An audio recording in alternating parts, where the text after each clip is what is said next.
não dá para fugir de um assunto de muito destaque na nossa programação aqui do Canal do Boi, em todos os programas, no Bom Dia Produtor, no Agricultura BR e aqui também no Mais Pecuária, que é a crise enfrentada na China e países da Ásia com a disseminação de casos de peste suína africana. Os milhões de animais que têm que ser abatidos para evitar mais a proliferação da doença acabam mexendo e muito com os mercados. O Brasil também. Em São Paulo, o nosso companheiro Walter Puga Júnior conversou hoje pela manhã com o consultor Alexandre Mendonça de Barros, da MB Agro. O assunto, as exportações de carne suína para a China, país que enfrenta os problemas que nós acabamos de mencionar. Vale a pena conferir essa entrevista. Aliás, vamos destacar o seguinte: o Alexandre Mendonça de Barros foi um dos primeiros, talvez o primeiro, a fazer um alerta. Isso em setembro do ano passado, quando o problema na China ainda não era muito divulgado, era uma doença, alguns casos na China. Ele foi o primeiro a ver a importância desse problema na China e fez um alerta sobre os cuidados, sobre o que isso poderia acarretar de impacto para o mercado. Então, vale a pena você conferir a entrevista exclusiva ao Canal do Boi, ao nosso companheiro Walter Puga Júnior. Vamos ver. Essa peste veio para mudar o mercado ou vai durar um tempo limitado? Olha, primeiro, muito obrigado por estar aqui, é um prazer, uma honra para mim, tenho admiração pelo seu trabalho, então muito obrigado pelo convite. Eu diria para você o seguinte: eu acho que ela é transformacional para o momento que nós estamos vivendo. Evidentemente, está se pesquisando soluções de medicamentos que possam controlar a doença. Essa é a única coisa que eu consigo ver que eventualmente poderia reverter esse quadro. Mas eu acho que a gente já tem um desenho garantido de pelo menos 2 anos, talvez 4, de nós termos aí uma escassez de carne na China. Entretanto, eu acho que é muito importante explicar que há uma certa confusão, eu acho, especialmente na mídia brasileira, tem um mau entendimento da complexidade do momento que a China está vivendo. Essa doença é uma doença muito séria, porque até agora não se conhece uma solução com medicamento para evitar a doença ou para curá-la. Então, a única solução que existe é abater os animais infectados, queimá-los, incinerá-los, enterrar, tá certo? E deixar essa granja isolada por 6 meses. As autoridades chinesas estão falando que alguns lugares vão ficar até 1 ano sem produzir, para tentar eliminar o vírus de uma vez por todas. Só que tem um segundo componente, e é isso que gera confusão, que as pessoas estão imaginando que tudo que está sendo abatido é porque está doente. Não é verdade. É preciso fazer um isolamento também da região, em geral um raio de 100 quilômetros é isolado, do qual a carne não pode sair. E por que a carne não pode sair? Porque o vírus tem uma alta tolerância, tanto ao congelamento, quanto à temperatura, a cozinhar a carne. Você encontra, até foi dado um registro semana passada, que o Vietnã encontrou salsicha com vírus, e sobreviveu ao processamento todo, e, portanto, o vírus tem alta resistência, ou seja, a carne não pode sair. Qual é o problema? O problema é que, sob a ótica microeconômica do produtor de suíno chinês, quando ele percebe que ele pode ficar isolado, ele se dá conta que, eventualmente, ele não tem para quem vender esse suíno. Eventualmente, o frigorífico está fora desse raio de 100 quilômetros e o suíno não pode sair. Tá certo? E alguns frigoríficos vão ficando desabastecidos. Então, o que acontece? Nas regiões produtoras, o preço da carne tende a cair muito, o que induz um abate acelerado de animais que poderiam ser consumidos. É por isso que se forma um estoque, tá certo?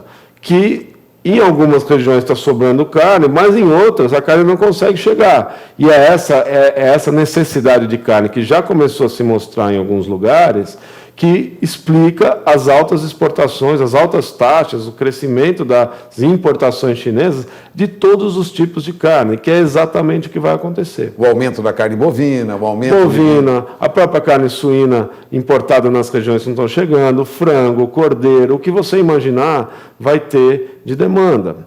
Mas é muito importante a gente perceber que há um excesso de oferta de carne. O problema é que, se eu conseguisse transportar toda a carne que está sendo abatida, não haveria falta de carne na China nesse momento. Até porque há indícios fortes de queda de consumo de carne suína nesse momento na China, o que é normal. Em todos os países que a doença apareceu, a primeira reação da população é diminuir o consumo, porque vou pegar febre, Um receio natural. Um receio natural. Não faz mal ao ser humano, mas isso não está na racionalidade. Dá medo, tá certo? É um vírus, todo mundo falando, etc. Então, você tem, simultaneamente, um aumento da oferta em certas regiões e uma contração de demanda.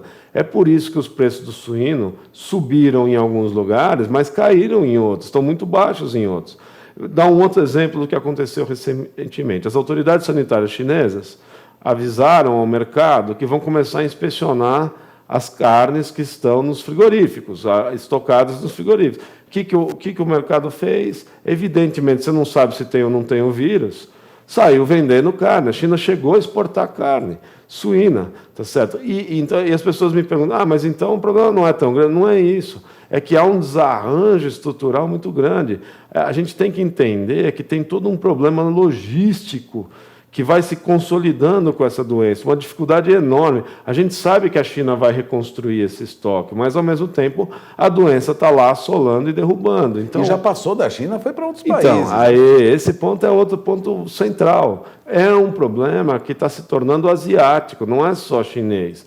Hoje você vai para o Vietnã, e veja, o Vietnã já reportou abate de fêmeas superior ao da China, o que é um absurdo numericamente. O rebanho do Vietnã é meio do tamanho do Brasil, para colocar... Tá? E é a carne mais importante consumida pelos vietnamitas. Veja, é respeitável o que eles produzem. E estão matando num ritmo muito acelerado. O Camboja tem problema, enfim. E as condições sanitárias e de produção desses outros países são muito precárias. O que nos faz crer que a doença vai ficar assolando, tá certo? Bom tempo aí. Por um bom tempo. Né? Para os frigoríficos brasileiros, para o exportador de carne suína brasileira, é uma perspectiva positiva do ponto de vista de preço? Porque de quantidade exportada nós já sabemos que sim. Sim. Mas e preço? Com certeza, né? Nós já estamos batendo no mercado interno, em termos nominais, os melhores preços de muitos anos, quem sabe até da história. Claro que a gente tem que deflacionar, porque tem muita inflação aí para trás, mas é um preço elevadíssimo, né? O setor está, todo mundo muito feliz com a formação de preço. E, por favor, exportamos um pouco a mais perto do tamanho do problema chinês. Então, a oportunidade é histórica, isso eu diria vai se estender, já se estendeu, né, para o bovino. Vamos lembrar, o ano passado o Brasil foi o maior exportador do mundo de carne vermelha. Nós atingimos 2.200.000 toneladas. Nós abrimos 500.000 toneladas sobre Índia, Austrália, tá certo? É um absurdo, nunca nenhum país tinha exportado um volume dessa magnitude. Metade disso já foi China e Hong Kong, antes desse problema que a China está enfrentando. Então, há uma pressão de compra potencial muito grande. Muita gente no Brasil me pergunta, mas Alexandre, não está vindo para a arroba, essa conversa toda não bateu no preço da arroba, a gente está voltando. É claro que não bateu, porque hoje nós estamos restritos ao número de plantas habilitadas para a China, tá certo? Então, assim, as plantas habilitadas para a China, seja de suínos, seja de frangos, seja de bovinos, estão operando no seu limite de capacidade. Nós precisamos de mais habilitações para que essas exportações tomem ainda mais volume e comecem a impactar mais fortemente o mercado interno. Veja, uma coisa que eu acho importante. Repare, eu tenho chamado a atenção no preço do dianteiro no mercado interno, e o dianteiro é basicamente o que o Brasil, em termos de carne vermelha, exporta, ele está tão alto que se combina com o suíno alto e o frango alto. São as carnes que o brasileiro vai tentando substituir quando o preço sobe muito, e os cortes do traseiro, os preços estão relativamente mais baixos, ou seja, a diferencial entre traseiro e dianteiro fechou muito. Típico de um país, os dados do IBGE saíram essa semana, tá certo? Um país que em março consumiu anualizado 27 quilos de carne bovina por habitante ano, se eu anualizar o consumo de março. o que é baixíssimo. Nós voltamos para os anos 80, tá certo ou não? A média brasileira sempre teve aí 36 quilos, chegamos a picos de 40 quilos, estamos muito abaixo. Então, está acontecendo um desenho assim, exatamente, a macroeconomia ruim, a demanda interna sofrendo, mas, ao mesmo tempo, a carne mais barata e essa concorrência externa forçando a exportação, mantendo frango, suíno e dianteiro em preços relativamente altos. Em relação a essas plantas, pouco antes da entrevista, você comentava da atitude da ministra da Agricultura, que você considerou inteligente, de pleitear o aumento de plantas habilitadas para exportação. Você vê essa atitude da ministra com os chineses como factível? Eu acho que a ministra teve um desempenho espetacular, né? Eu estou muito admirado, com muita serenidade, está conseguindo construir uma relação bastante significativa com a China. Acho que foi uma visita espetacular.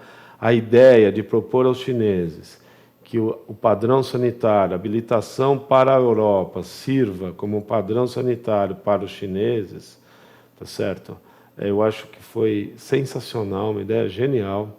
Isso acelera o potencial de habilitação de plantas. Não precisamos ter todo aquele protocolo demorado, né, de vir os médicos sanitários chineses, inspecionar cada planta, criar toda uma demora, uma morosidade. Então, em tese, nós temos um guarda-chuva aí de plantas que podem ser abertas na medida do desejo dos chineses, tá certo? Então, eu entendo, a minha expectativa é com a visita do nosso presidente à China, que aparentemente se dará em agosto, a gente começa a ter uma certa aceleração e coaduna com a minha percepção de quando a escassez vai se fazer mais presente no mercado chinês, que me parece, de novo, como o abate é muito grande de suínos, há oferta de carne. Algum momento, essas matrizes, essa carne é escoada, esse consumo cai, e aí a falta vai se fazendo mais evidente. Eu acho que isso vai se dar, é difícil precisar o timing disso, né? Mas fim desse ano, começo do próximo ano, a minha imagem é que essa escassez já começa a tomar mais força na China.